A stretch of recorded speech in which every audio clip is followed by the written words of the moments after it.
What's up, guys? It's Daniel with Midnight Movie Trash, and in this one we're going to talk about the Houston Horror Film Fest 2022, which happened at the filming of this video about a week and a half ago.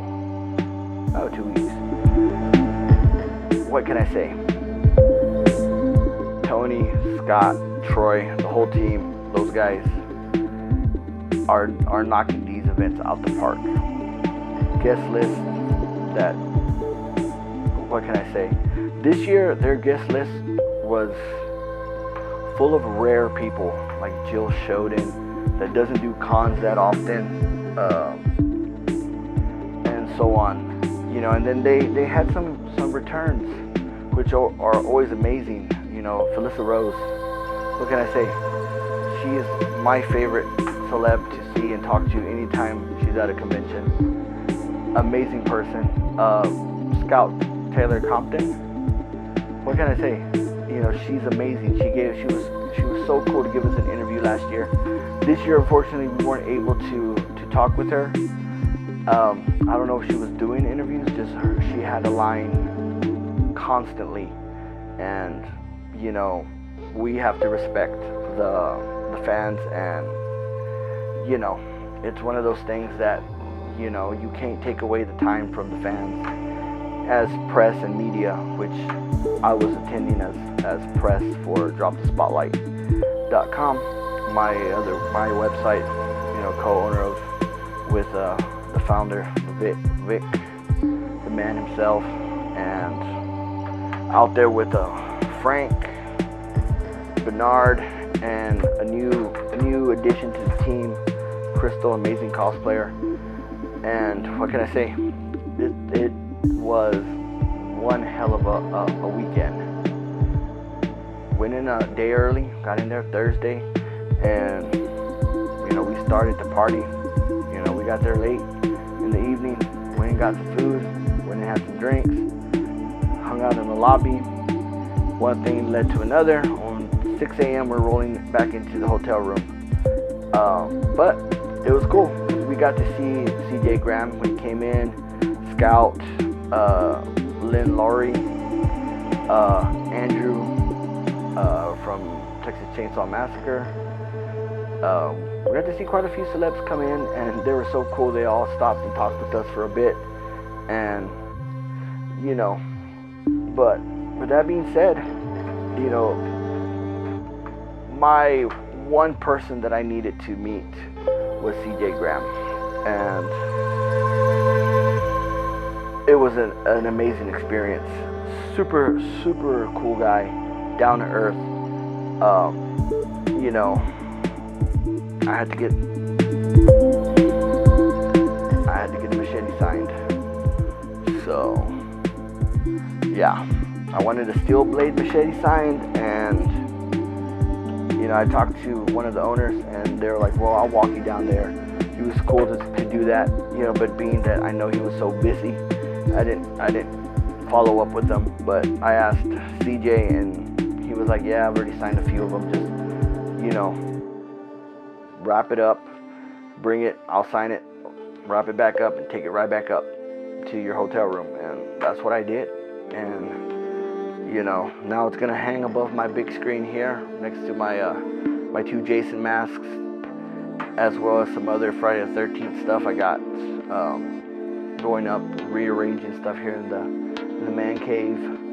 But yeah, you know, amazing interview. He was gracious enough to give us a sit-down interview at the end of Saturday, and you know, we talked Friday the 13th. We talked his fan film. He was in Vengeance, and yeah, as a fan of the series, I'm not gonna lie, I was fanboying on the inside. You know, you can tell in the interview, my words get a little tongue twisted, because you know, I'm sitting there talking to the Jason from my favorite film in the series. So yeah, I fanboyed. I ain't gonna lie. But with that being said, you know, I also had the unique opportunity to interview also Lynn Laurie from I Drink Your Blood. I was able to get this signed from her, and that was amazing. She's a legend in the horror movie community. You know, she's done so many iconic films. I Drink Your Blood, Sugar Cookies, The Crazies with, you know, the original Crazies with George Romero, and, you know, so many other films. And, you know, she was such an amazing person to sit and talk with. So friendly, so excited and to be there and meet her fans. And, you know, it was one of those, she was a last minute addition and a really amazing one, I believe. As well as another last minute addition that I was able to sit and talk with for the second year in a row, which, you know, to me is mind-blowing that she was so cool enough to let us talk with her again. Ginger Lynn Allen. You know, she's got some pretty wicked films coming up. One of them being Painkiller, which she plays the mother of the serial killer, and she is, from quoting from her interview, it took her 3 weeks to decide to accept that role. That's how heavy that role was for her to do. As well as she's going to be in Paul and Andy's Murdercise from A&P Productions, which was the main reason I went to try to get an interview with her, to, you know, give a little press and a little boost to you know, my friends Paul and Angie out there in California with their production company A&P Productions, you know, as well as Drew Marvick. You know, I talked to Paul about it and asked permission if I could talk to him because, you know, it's their film, and, you know, they were super cool about it. And, you know, huge thanks to Drew as well as Ginger for talking with me, you know, about that film and their other stuff. But what can I say? You know, huge shout out to Paul and Angie. Congrats on their break, you know, surpassing their goal with their Indiegogo. And, you know, I know that's going to be a killer film, which they already started shooting, and can't wait to see the finished product, because, you know, every film that I've picked up from them has been one hell of a good film. You know, they really have a unique style, and, you know, make some great films. So with that being said, you know, I was able to see Felissa Rose again. I took her a gift that I had commissioned from my niece's company, a wine cup, you know, that had her name as well as the Camp Aardvark logo with her iconic face in the middle. And, you know, it was just so cool to see that she appreciated it so much. And, you know, she got the gift and walked down the line of her fans waiting to show to everybody. And, you know, always amazing to sit and talk with her. Unfortunately, I didn't get to interview her this year. Her line, as in any event she does, is nonstop. And, you know, I wasn't going to try to cut in and take time away from her fans. And, you know, as bummed as I was that we weren't able to talk with her, I was glad that I was able to at least visit with her and give her that gift and, you know, talk with her for a little bit. But right next door to her was Dave Sheridan, you know, Officer Doofy.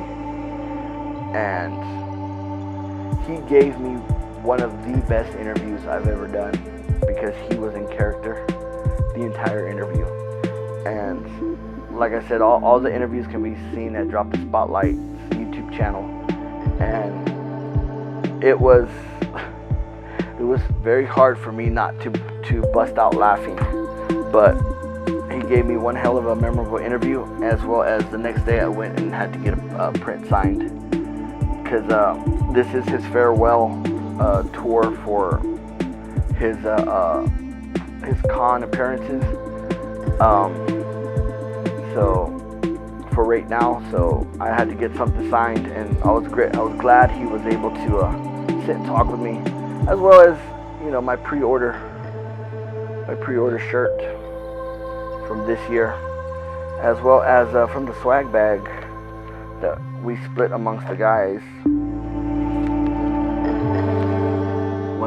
posters. This is number 5 of 150.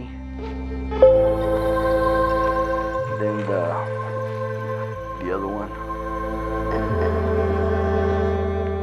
As well, there was a autograph from one of the founders of the film fest, Troy Escamilla. I'm hoping I'm not butchering his name.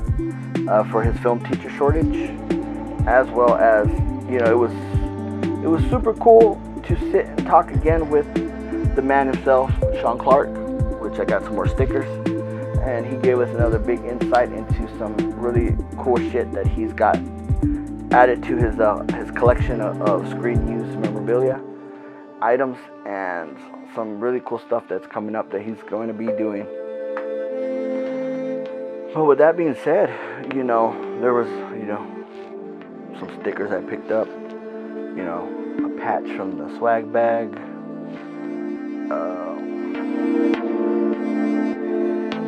another sticker. Most of these stickers are going to go in my Pelican case. Another one. Then a trading card. And then my niece was out there. Huge thank you to Alara for hooking me up with a sticker, as well as the sticker for the show. But yeah, what can I say? It was a whirlwind of the 3-4 days we were there. We got in Thursday, came back Sunday. A lot of partying, a lot of drinking, a lot of hanging out with some really awesome celebs, as well as, you know, it was cool to talk to on camera this time, but just to talk with in general again, James Duvall. He was, the first time I met him in 2017 at another horror convention in town. We hosted this panel, and after the panel, Con was the after party, and we hit up the after party, and then me and my brother and his friend decided to go to Bond's 007 next door, and lo and behold, James Duvall, he was hanging out there, and Tony Todd's hanging out there. Tony Todd's coming out the bar and stops me, and cause we also hosted his panel. I filmed this panel, and, you know, one of the former members, you know, sat there and did the panel. But talking with Tony real quickly, asking if Joey Ramone had already started his DJ set he was scheduled to do that night, which was cool. And I had the opportunity to introduce Tony to my brother, as well as my brother's friends, and they're sitting there freaking out like, how the hell do you know Candyman? I was like, yeah, I just met him, did his panel, super cool guy. And inside, James Duvall was there, and, you know, we're sitting there drinking with him and hanging out with him. And so it was cool to see him again and talk with him, and he remembered, hey, yeah, I remember that. You know, got some photos with him, got a great interview. He's got some amazing films coming up. He showed me about 4 trailers, and the one that really stuck out was I Challenger, which is this new challenge that people are live streaming their burial for 24 hours, and shit goes sideways really quickly on that one. And yeah, the trailer looked amazing. I'm looking forward to checking that out, and as well as the other films. And, you know, so many great interviews I was fortunate enough to be able to do, and with the team, and as well as Amanda Burns from Married with Children, Fright Night, as well as William Ragsdale from Fright Night, like I said, Ginger Lynn Allen, Drew Marvick, David Bourne from Texas Chainsaw Massacre, 3D, Michael Hargrove, super amazing, cool guy. You know, Sherman Fields from the new Candyman. Millie Shapiro from Hereditary. You know, it was just so many great guests, and they were all amazing, super cool. You know, Carmela McNeil from Halloween Kills, which I told her death in that movie is going to be, in my opinion, a iconic death in a horror film, because it was such a unique way she went out. You know, with Michael Myers kicking the door, hitting her Desert Eagle, and shooting herself in the face. Like, come on, you know, that was one hell of a kill. And you know, she was super amazing, super cool, as well as a few other celebs. And I won't go into all of them. You got to go to the Drop the Spotlight YouTube channel, check out all the interviews, as well as the interviews from the year before with Scout and Felissa and Ginger Lynn again, and you know, Bailing on the first year.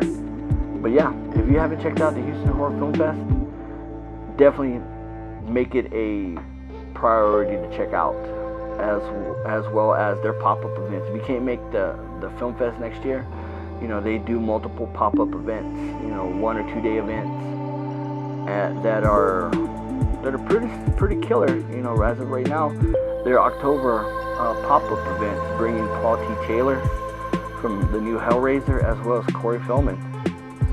So yeah, you know, Corey's on that Lost Boys right now.